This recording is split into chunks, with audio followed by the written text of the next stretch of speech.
Hey, what it do, Sports World, and welcome to the Real Untouchable podcast with me, Ray Diggs, man. I got a great segment for you all. And I just want to talk about what is really going on with the transfer portal. All right. As you all know, the transfer portal just opened up, and man, it's been crazy. It's been a frenzy. It's been so much crazy stuff that's going on right now on in this transfer portals right now. Okay, you got players that's transferring.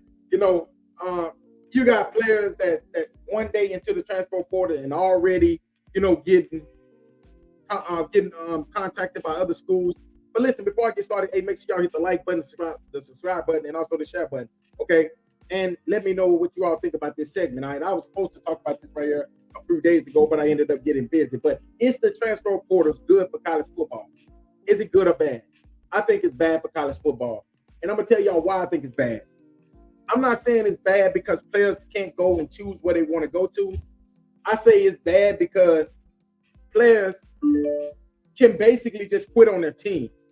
That's one thing. Second thing is players is just jumping in the transfer portal. I feel like this. If I'm a coach, all right, and a player jumps in the transfer portal every single year, do I really want that player? Think about that. Do I really want this player right here that continue to jump in the transfer portal every single transfer portal, every year the transfer portal open up? Let's talk about one, the guy from Texas. I forgot his name is Colin Cologne. It's something like that. But he played for Arkansas. So he played at Arkansas like 3 years. Okay. He transferred to Texas. And now he's back in the transfer portal again. Because I'm just like, okay, why don't you just go in there and battle it out? Try to win the starting position instead of going in there and then if things don't go your way, you jump right back in the transfer portal. Like, do I really want a player like that?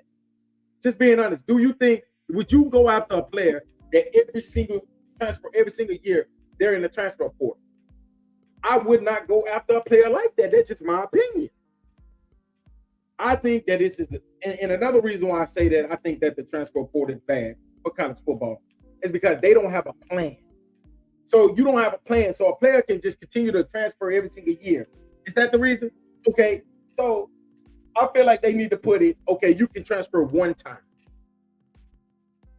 The second time you want to transfer, you have to put in paperwork through the NCAA, and then they will pick whether it's a valid excuse to where you can transfer. Now, that's how it used to be.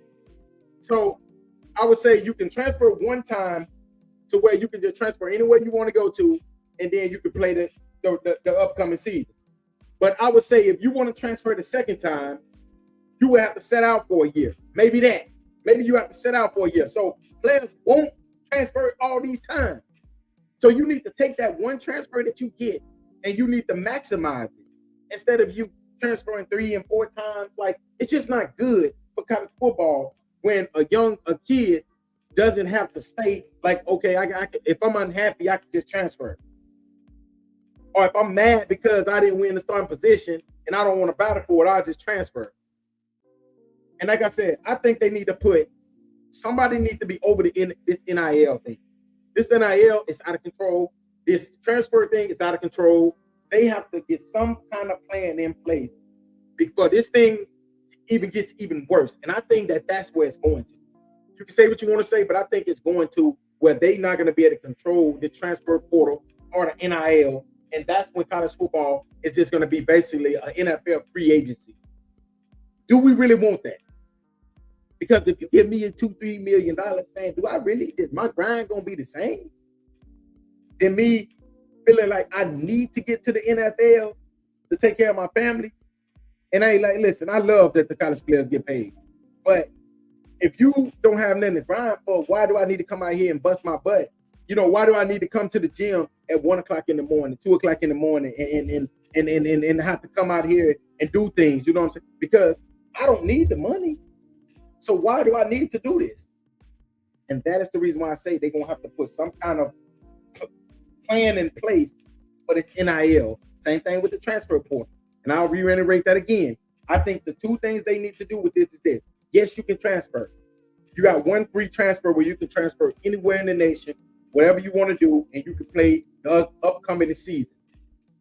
Okay, the second time you transfer, you either have to set out for 1 year which you have to redshirt or whatever. You have to redshirt for 1 year, or you have to go through the NCAA to be clear. I mean, you got to go through the NCAA, put in paperwork through the NCAA, and they have to rule on whether you have a valid excuse, valid reason to be transferring that second time. That's my opinion, man. But y'all let me know what y'all think about the transfer portal. Is it good and bad for college football? What you all think? Tell me what you all think. Hey, we can discuss this. All right, but then, like I said, make sure y'all hit the like button, the subscribe button, and also the share button. And at the end of this thing, make sure you all hit the like on the on the YouTube page as well. All right.